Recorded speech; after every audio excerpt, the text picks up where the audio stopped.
Hello everybody, this is Gray over at Wakizashi's Teahouse in Japan. Today I'm joined by a very special guest. No, it's not Mark Miller or Grant Morrison. It's actually my brother Mick. How you doing, Mick? Hello, I am fine, thank you. We've had, for the second day in a row, amazingly, we've got sunshine here after weeks and weeks of grey. So it's nice and sunny here in Germany, well, where We had I am. sunshine here too. It's a great day today. It was lovely. It was even kind of mild. Yeah, that makes a big difference. So yeah, so It I'm does. good, and I've got my therapy dog with me somewhere, just hanging around. Just been out for a walk, so things are good. It's weekend. Okay, well this is a bit of an experimental. I mean, we did this before. We talked about D&D, didn't we? And Call of Cthulhu back in the Indeed. day. Do you remember that? Oh yes. So today we're going to talk about comics, not just general comics, but kind of how we got into comics, especially more from your side, because there's a big age difference between us, and I remember comics via you. But I'm just curious, like, can you kind of talk a little bit about what was the scene like, or how did you get into it originally in the UK, folks? Well, a scene would be a bit of an exaggeration. The way I got into comics was in England, you had like what they call the news agents, and they were basically they sold newspapers, but also all sorts of other stuff, magazines, obviously. Also, they would sell tin food and things. It was like a little sort of corner shop, and the news agents would sell the British comics. There was a lot of British comics. Most of them were kind of humorous stuff for school kids that were maybe set in boarding schools and stuff. It was all a bit weird or sporty stuff. There was things like Whizzer and Chips, or the Beano is one of the most famous ones. Have been going for years, or the I remember the Dandy. Beano. Yeah. Yeah, and there was that sort of thing. And then there was also the war comics, which I got into later, which were all like, battle commando. Action was an interesting example. That was a really violent comic. And later 2000 AD. So there was a British comic scene. A lot of it was very generic, though. It was just like aimed at younger kids, and it was mostly humorous. And what there was also, though, were occasionally these exotic, colourful American comics would turn up in the newsagents. Batman, I remember that's how I got into Batman, because suddenly it just turned up like House of the Blue. The guy must have just thought, oh, maybe this will sell, and ordered a copy or two. There were probably other comics.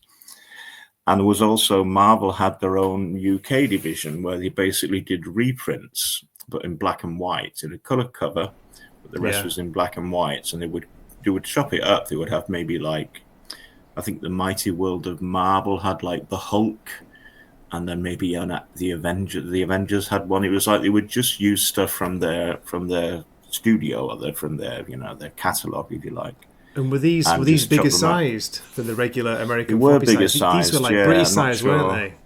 Yeah, they were like probably Like A4, maybe. So 2000 certainly AD, bigger something than like the that. yeah, bigger than the American versions.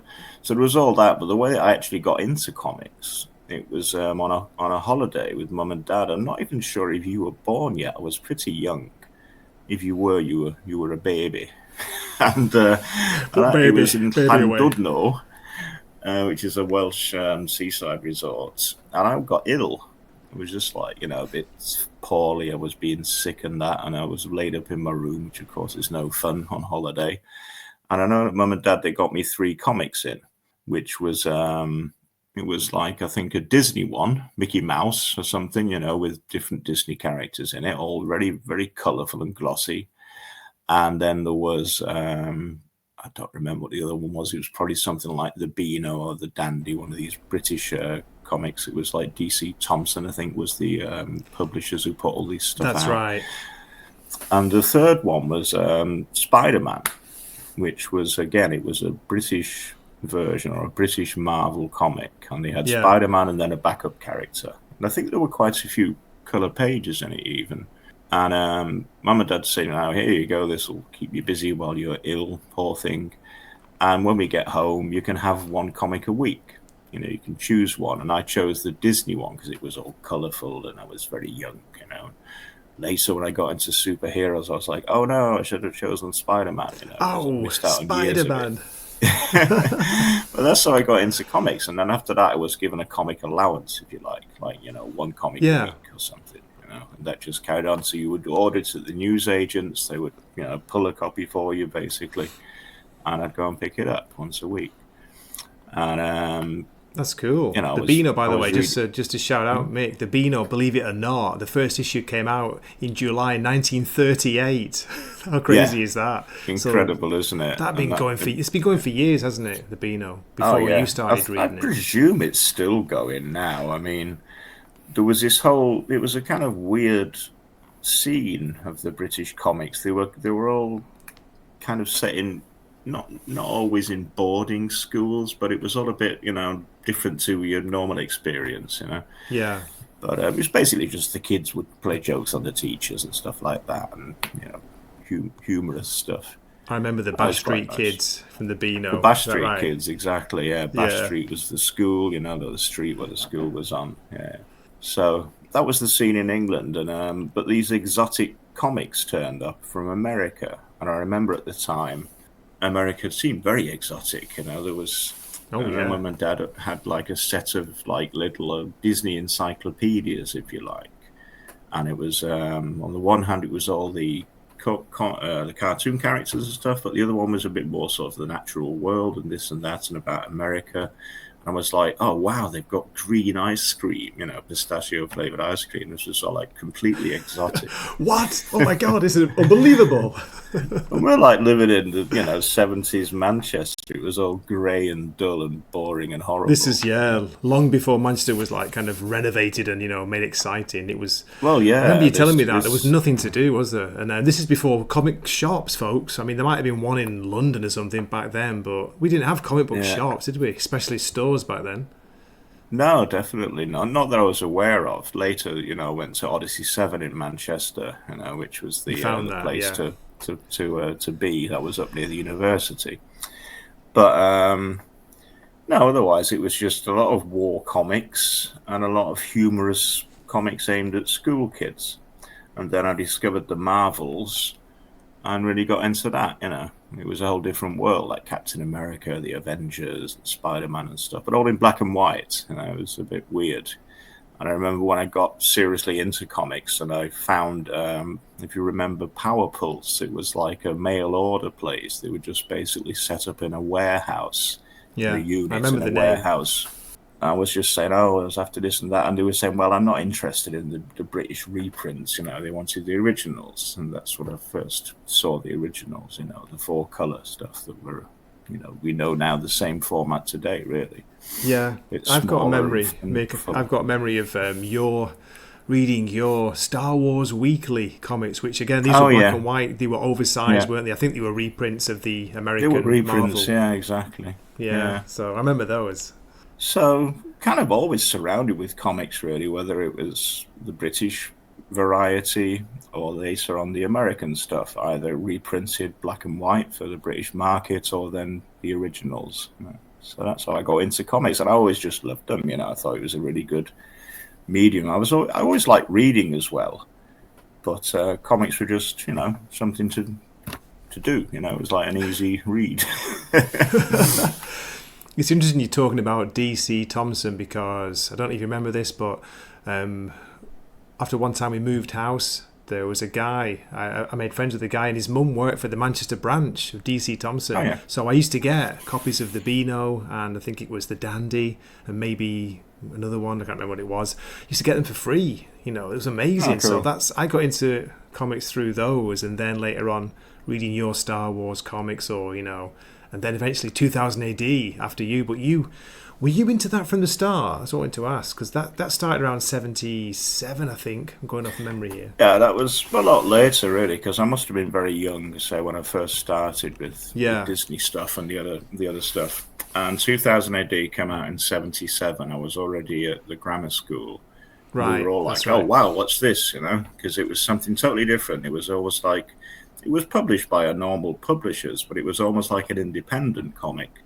And what Yeah. was interesting later is that a lot of the writers who then went to America, like Peter Milligan and Grant Morrison and Alan Grant, they started in 2000 AD, you know. And Alan Moore, he started in 2000 AD as well. There would be little sort of, they had like little in jokes where they would do the newsroom, you know, like the so-called newsroom with Tharg, this alien who is apparently the editor of this The science editor, fiction yeah. comic, yeah. And there'd be posters up, you know, Alec Trench is not forgotten. It was Alan Moore, obviously. He must have been. Alan Moore was this larger-than-life mad character who later, you know, wrote Swamp Thing and all sorts of things, obviously. But he started off as well, but he was probably just too much for them, you know. But there were references. It were like Alec Trench, you know, and picture this bearded guy there. And that was quite interesting because later on, all these writers, they did the British invasion, so-called, when Vertigo started later with DC, and all these British writers, artists less so, I think, but certainly the writers then migrated or certainly sent their work to America. Again, we're getting ahead of ourselves a bit, but yeah. So how about the British comics? Apart from 2000 AD, did you ever get any of the war comics you were talking about, like, you know, Battle, or was it Warrior, or? Oh yeah, there was one that came out. It was called Warlord. I remember that was a newish one, and I got that from the very beginning. And it was basically just a mixture of the usual, you know, war series.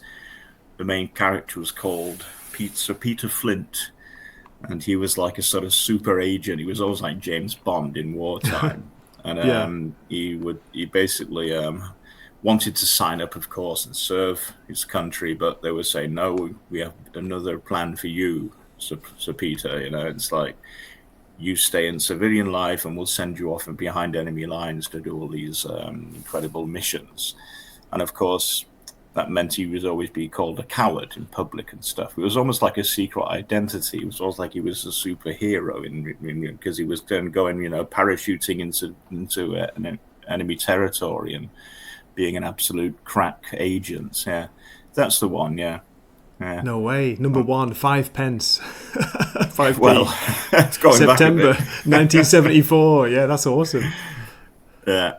And there was quite weird stuff in there because you see the one with the SS and the skull's head, and it's like they had, you know, Gruber and all these people. There was one SS guy, one Gestapo guy who was arch enemies and stuff, and it was just normal in England. You know, when I tell my German friends about it later, oh my goodness, like, there's a Japanese one here, Mick. Oh my goodness. Oh yeah, exactly. Yeah, look at that. Of course, the Japanese are about to chop his head off. You know, it's like Cancel Grey. Just this jingoistic stuff, you know, which we were absolutely brought up on because, of course, we won the war, and what do we have to show for it? Nothing except comics and, you know, comics and stories. You know, yeah, Rule Britannia and all that nonsense. So, but yeah, so I read that for a long time. Then at some point, I got interested in the Marvel, reprints, if you like, and then occasionally a actual original American comic would turn up at the newsagents, and we'd grab it, you know, like a Batman. That's how I first got into Batman.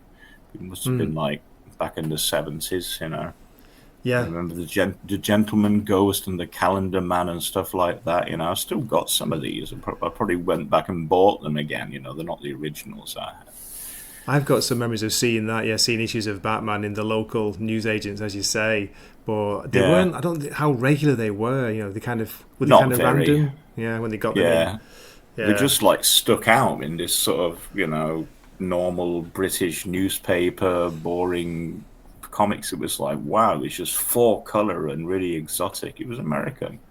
And did I already mention the Grant Morrison anecdote?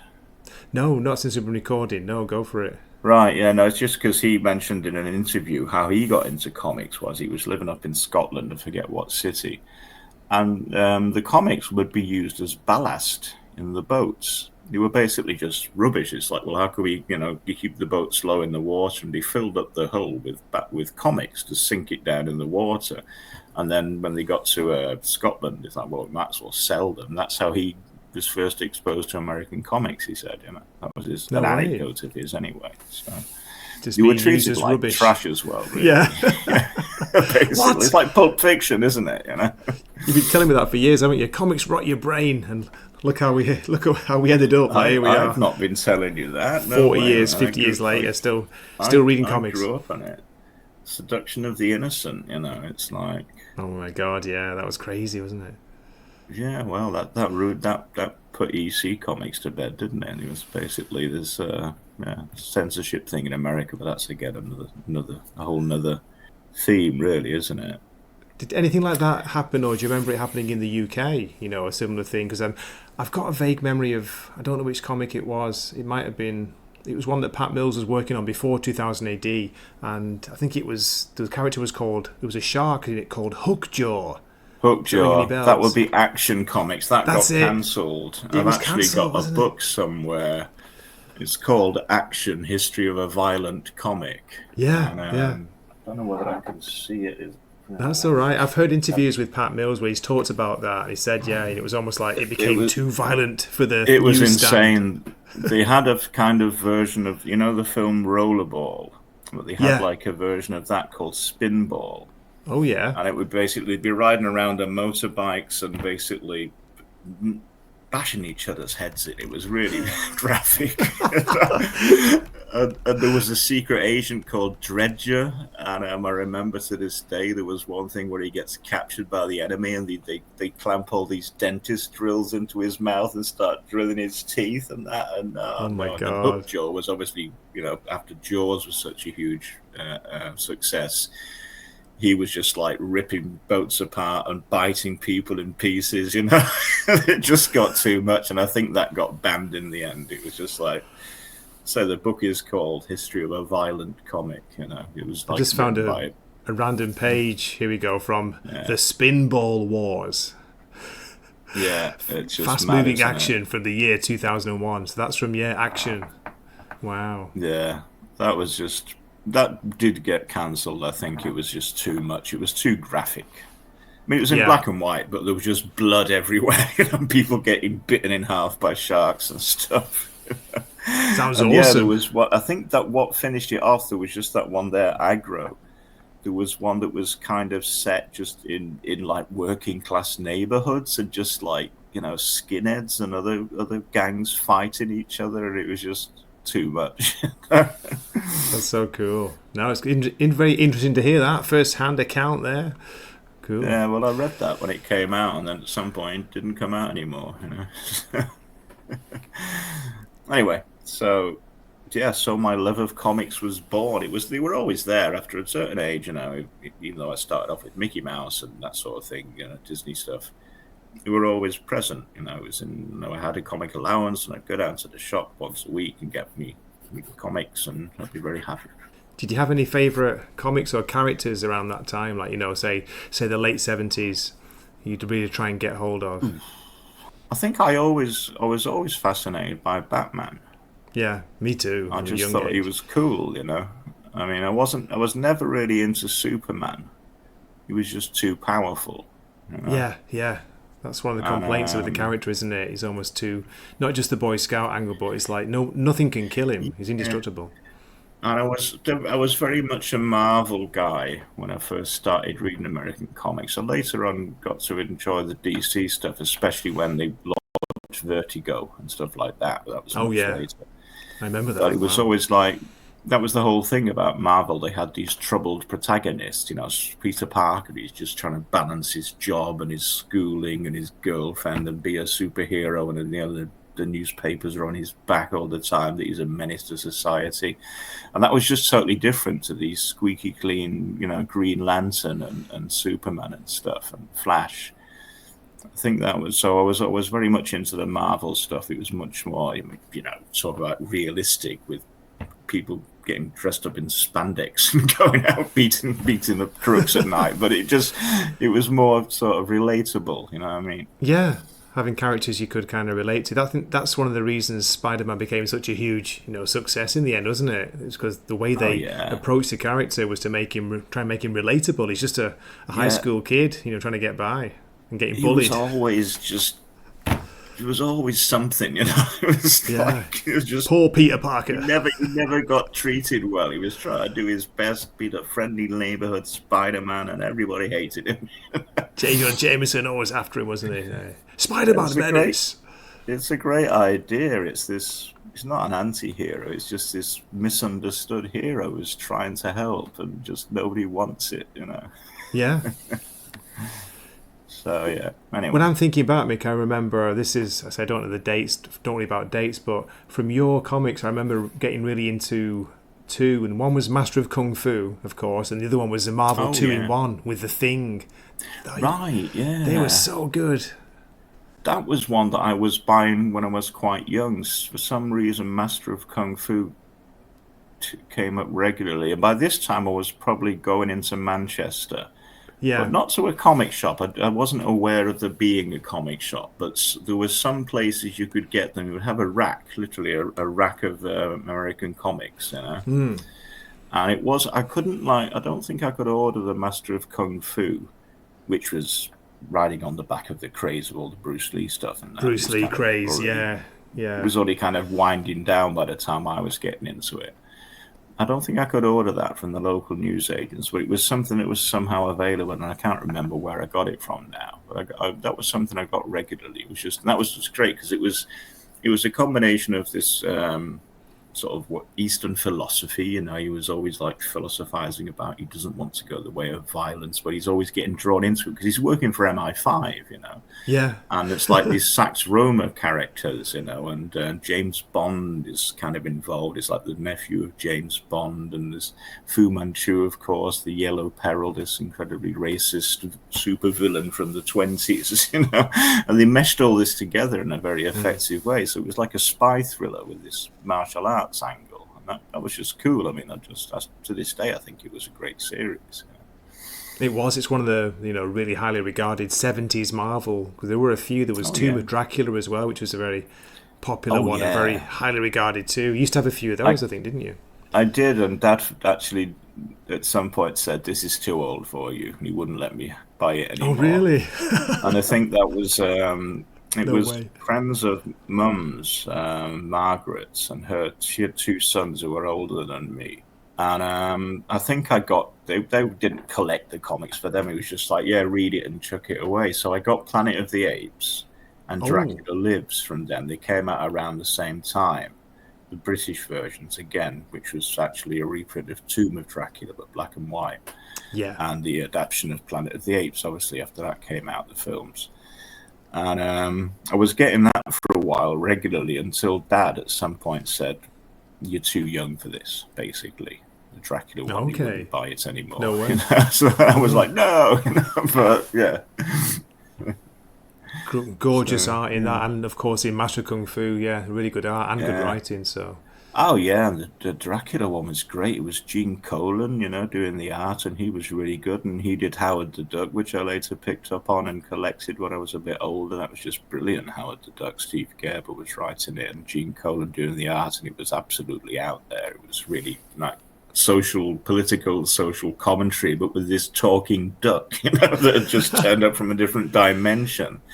I think in Swamp Thing he turned up, and then and they said, "Well, what it would have about the been Man duck?" Thing, And they made wouldn't a whole it? series out of it, and he did all sorts. He ran for president and stuff. He ended up in the Yeah, White House. There was a guest appearance by Kiss. It was crazy, crazy, surreal comic, and I it's really one that got I into never got into, but I remember you having it. I remember seeing it. I think it was too old for me, of course. When I was reading, I was loving like Marvel's two in one with the Thing because it was just bonkers and funny, and you Yeah, got a that was different great as character, well. didn't you? Every That was it. issue's There special was Marvel Marvel character. Team Up with Spider-Man and a guest star. And there was Yeah, Marvel 2 in 1 with The Thing and a guest star. And The Thing, of course, is great. He's just like Frankenstein's monster. He's this gentle, nice man who's in the body of this beast, yeah. So, he's always getting stick from everybody.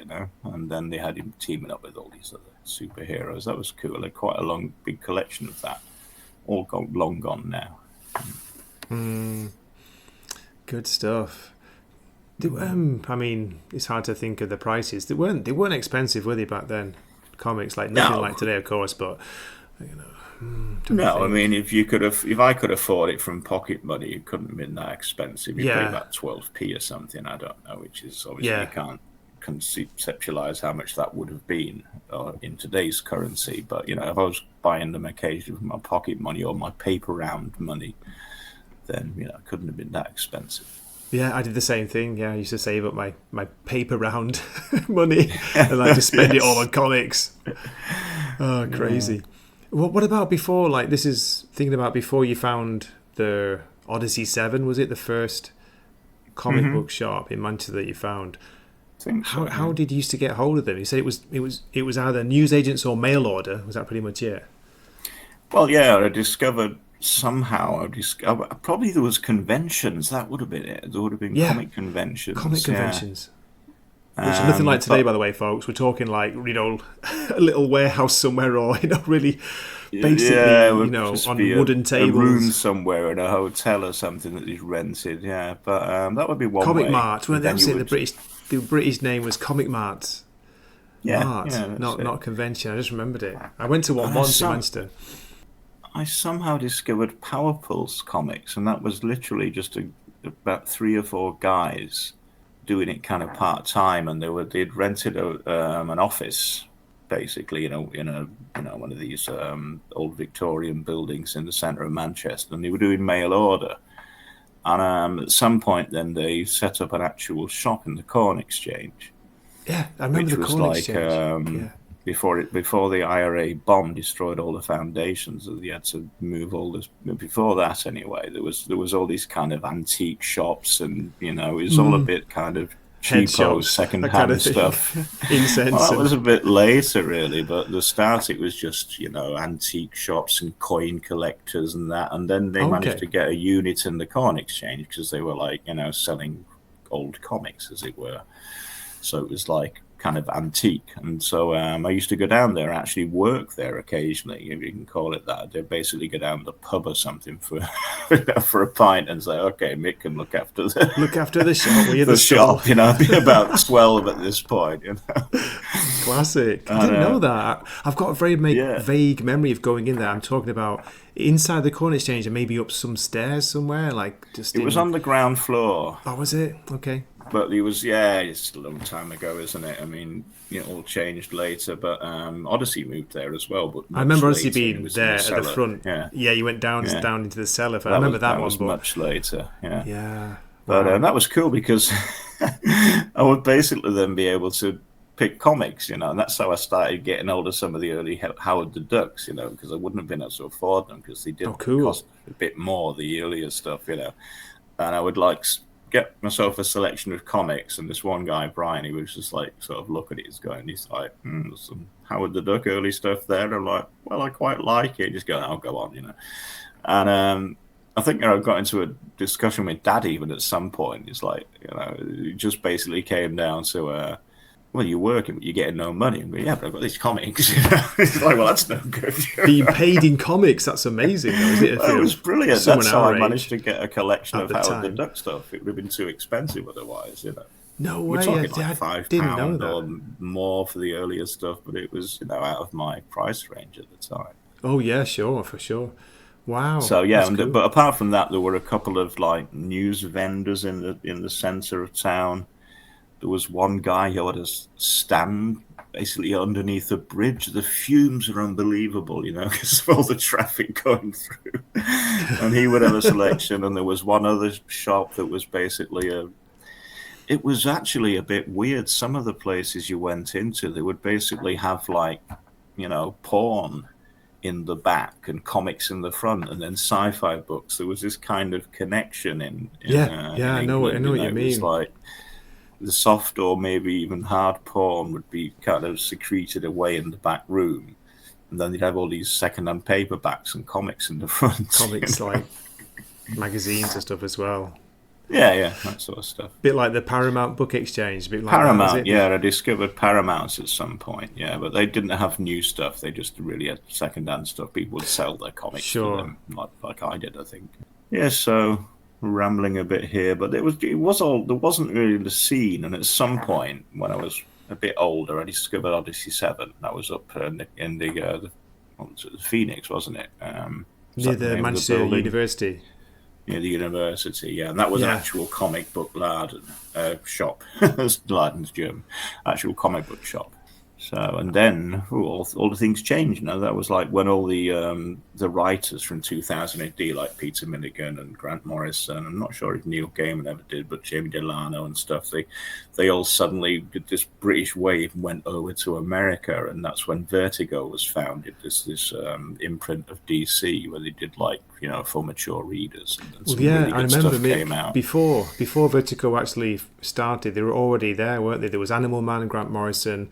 There was probably Gaiman was doing Sandman and Hellblazer started before, Hellblazer. definitely. I'm Yeah, not sure if Sandman was already going. quite a few was. He just said like suggested for mature readers. I remember that, and then Yeah. eventually they launched Vertigo, and they kind of took them as part of the line. That's I'm it, doing yeah. as you know, I'm doing rereads and reviews of Animal Man, Grant Morrison, and none of those have got the Vertigo logo on. Up to Yeah, 20, it would have been before Yeah, the so- imprint was founded. It was basically they thought, right, how can we group all that stuff together? And it's clear that it's called the Black Label nowadays, isn't it? They changed it, but They've changed it these are again, yeah. definitely not for children, and that's why they.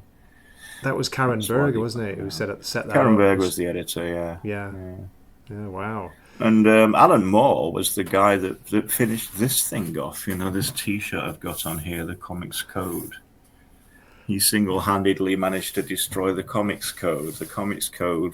Oh, did he? Sure, I didn't know that. As far as I understand it, the story was like the Comics Code was basically after the Seduction of the Innocent episode, and probably the people watching your channel all know this, but the comics industry, they basically said, okay, we'll do a form of self-censorship. Yeah. It's like approved by the Comics Code Authority. There is no Comics Code Authority. It's just basically the different publishers said, right, this is okay, that's not okay. This is okay, no, we can't publish that. You've got to change it. And this stamp came onto all the comics, approved by the Comics Code Authority. Yeah. And that was kind of to appease the rabid right-wing censors, that destroyed EC Comics.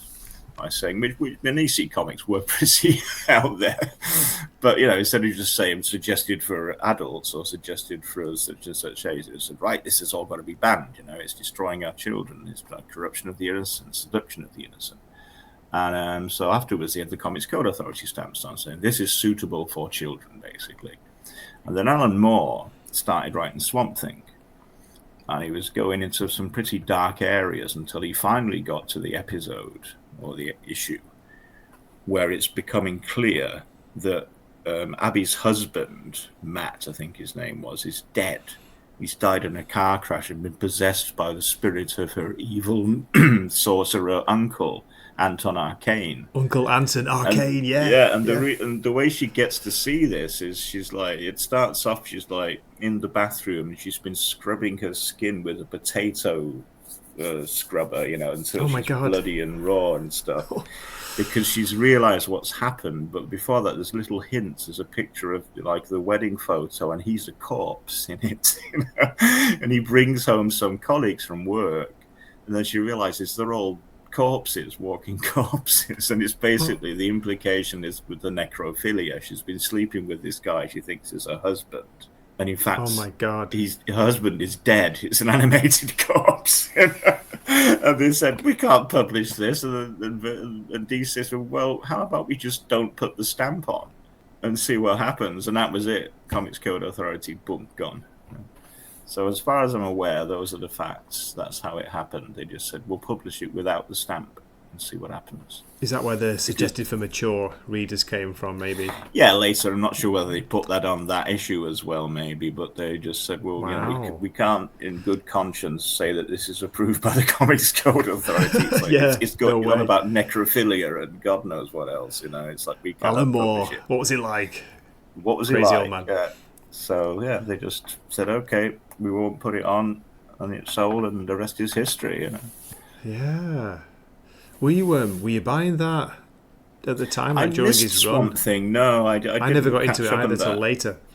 I picked up Hellblazer quite early, not the first few issues. I think you even gave me a collection of the first 4 or 5 issues as a present once, like a trade paperback. I got those, much later. I think I started around issue 27 or 8 with a Family Man story. I That's right jumped in around there. about 6 or 7, but I missed the first few. But that was great, and I had the whole run of Hellblazer, and they did tried relaunching it in various aspects and imprints. Constantine, it just never works because it's a shame because he was a great character, and he turned up in. He was originally from Swamp Thing. Alan Moore created John Constantine. Yeah, I remember the. Yeah. Yeah, I used to have Anyway, the issue. Like, got it later again, but there's a great yeah. scene, isn't it, where he's basically Swamp Thing's using John to impregnate Abby That would to never make get the comics make code stamp. Teffy. Wonder why. So anyway, what are we up to now then? And why do I still read comics? Are we that far yet, or do you want to still carry on with the No, journey? no, that's cool. How about just a little bit about?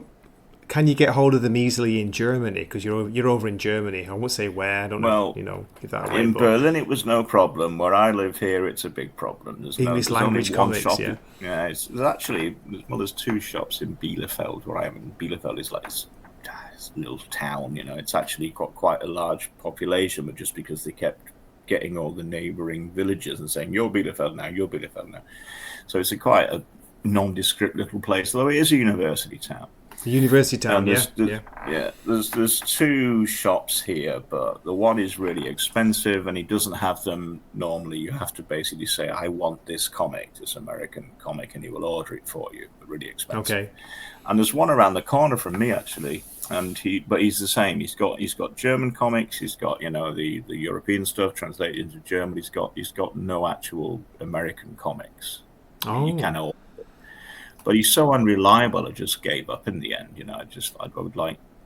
I would go to collect my latest issue, and it's like, oh, it didn't get delivered. And it's like, well, this is bollocks. And I was like, what's the point?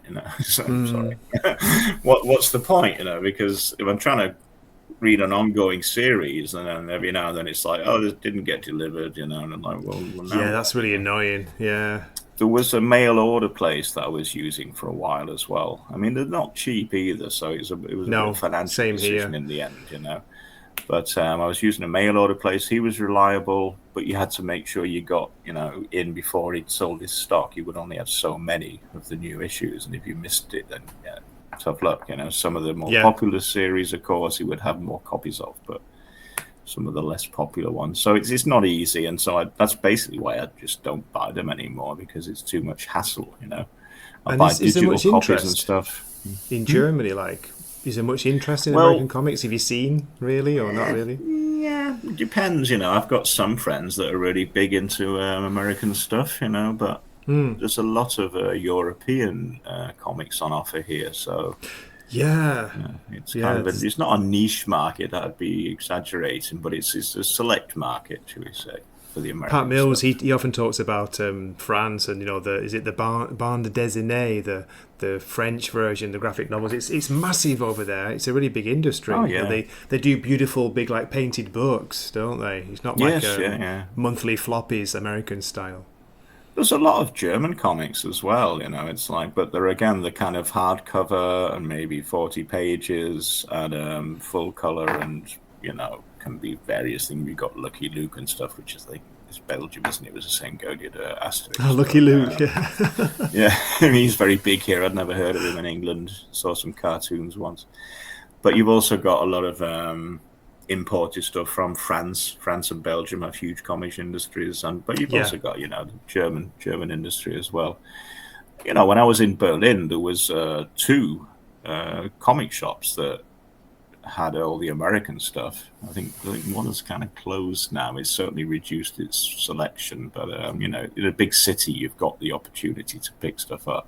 But Right. otherwise, not so Yeah, much. it's the same here. I've talked about it before, but in Japan, there's nowhere where I live. There's a one in Tokyo that I know, and there's one in Osaka. They do mail order, but what they get, it's so limited. Like you were saying, if it's sold out, that's it. You're no chance. And they only stock DC and Marvel, and just a couple of image titles. Yeah. Yeah, the way you've got to go is just, digital. I can't remember the name of it now, but I discovered some subscription thing where they you just basically pay a monthly sum, and you can read a big selection of stuff of different publishers, Or, of course, DC and Marvel have got their own websites and archives and digital stuff, but it's not the same, is it? It's not the same as just going, oh, look, I've got this wonderful Ian Rankin writing Hellblazer thing. It's like, or even Justice League Dark. It's comics are, they're a tactile medium, aren't they? That's the word. Yes, I miss that, mate. Because digital's convenient, but it's not the same. It's convenient. I miss sorry. Yeah, I miss the physical. The actual physical copy. As you say, the tactile, the senses of it. It's man, I do miss it. It's the same as books. I've got loads of stuff because it's really cheap on my Kindle, but it's not the same, is it? Me too. Okay, that's cool. So that's interesting. That I didn't know that if there was a German, comic book industry or not. I didn't know. Well, there is, but I'm not that interested in it. I'm more into the American stuff, if you like, especially the indies as well, the same as yourself, Yeah. So, you can go down the library and they've got loads and loads of comics, they've got also American stuff, but translated into German, So my Goodreads stuff is like the whole of 100 Bullets I read in German because they just had them all there, the collections, but translated. Oh, cool. Yeah, sure. Interesting. Yeah, that's another point in it, libraries. Okay, well, it's pretty good. We've been going for 40 minutes. We can begin to wrap things up for this first kind of episode. But yeah, it's been really interesting getting your view, your memories, the history of Manchester in the late 70s comic books. Well, according to Mick and Gray, it was rubbish. So I started reading comics because they were colourful. Yeah, Manchester was like a grey drab city, wasn't it? Town, abandoned city, as you said. Yeah. But, fascinating. So why do you still read them, Mick? Why do you still read comics? That's what people want to know, isn't it? Me and you are both in our 50s. What are we doing? It's a unique medium, isn't it? I'm not so much interested in the superhero stuff. Haven't been for ages. Right. But it's something. It's almost like a film with an unlimited budget, isn't it? It's like you can present so much stuff that you couldn't do otherwise on a TV series or a film or something, or a book. You've got the pictures, you've got the pretty pictures. If you have good artists, especially, they can add a whole new dimension to the story. So in a book, of course, you're making your own pictures, you're imagining things, and then you see a comic. It's like, well, I didn't think it'd look like that, or the film. It's like, well, that doesn't look like anything like the character, but the comic is like a combination of both media, isn't it? It's like you've got the pictures and the words. And if you've got a good writer doing it, it's like sometimes I would almost skip across the pictures and just read it. And what I would do when I was still buying comics regularly is like I'd read the issue, put it to one side. When the next one came out, I'd read the previous issue again, slowly, and then read the new one. So it's like you're not just skipping over the pictures to get the story. It's just a great combination. It's like a film with an unlimited budget if it's done well. Yeah, absolutely. Supposedly, you can pretty much do anything in a comic book, can't you? Things that you wouldn't be able to do in physically real life, with crazy budgets. Depending on what the artist is intending to do, you can get some really good art. It's like if you go into the indie stuff, and especially creators that write and draw the thing themselves, then that is their vision. It's like they could be painting, or maybe they are painting as well, but this is how they want to present their vision to the world, is the story they want to tell. And it's like with the pictures and with their words, and it's like you can get both across. And it's like, rather than writing a novel, say, no, I want to create this world. It's like world building, isn't it, basically? Yeah. I want to create this world. Sure. This is what this world looks like, and this is my story that takes place in it. So that makes sense. That's how I got into it initially. Of course I was young, but it was the art. I loved the art. I came into it, from the art angle, and wanted to be a comic book artist, of course, like so many kids. But the story was at the time it was secondary. But then, of course, I fell in love with the stories and the writing. So. Yeah, but that combination of great story and great art, if you get it, it can be so good, can't it? Oh yeah, and so I watch your reviews, and especially when you get somebody like Grant Morrison who does some really out there stuff, you can see what is possible in the medium. It's like when he's the ones you just did. I've not actually watched it yet, but the latest Animal Man is probably when he gets really meta, isn't it? When It he's does, like, yeah. The breaking the fourth wall in like a, yeah, and it'd been done before. Like we talked about that. Yes, it'd been done before, but I think Grant Morrison did it in such a, almost like a more serious way of doing it. He looked at it a different way, and he was bringing in real life drama. Like the loss and death and murder and revenge. It was like wow. and this was ages ago as well. It's Yeah, like when he wrote out this Animal Man, it was at the late 80s, '80s, wasn't it? early '90s. Yeah. Yeah, late '80s. And of course, it's kind of standard almost now. You've got whole things like Fleabag, where they're talking to the camera, or Peep Show and stuff. It's like kind of normal that they break the fourth wall the whole time, but it was pretty revolutionary at the time. I think only But She-Hulk. anyways, No, there've been a few characters, but She-Hulk was kind of famous. The John Byrne run, she'd done that. He did that quite a bit, breaking the fourth wall. But it was more for humour and fun, that kind of thing. Grant Morrison, he took it really seriously. He's like, okay, and kind of an out there idea, mixing up psychedelics and reality and dimensions and stuff. I mean, doing it for humor is okay, especially when your main character is this huge green woman. It's like, what are you going to do? You can't take it seriously, obviously. No. It's like, yeah.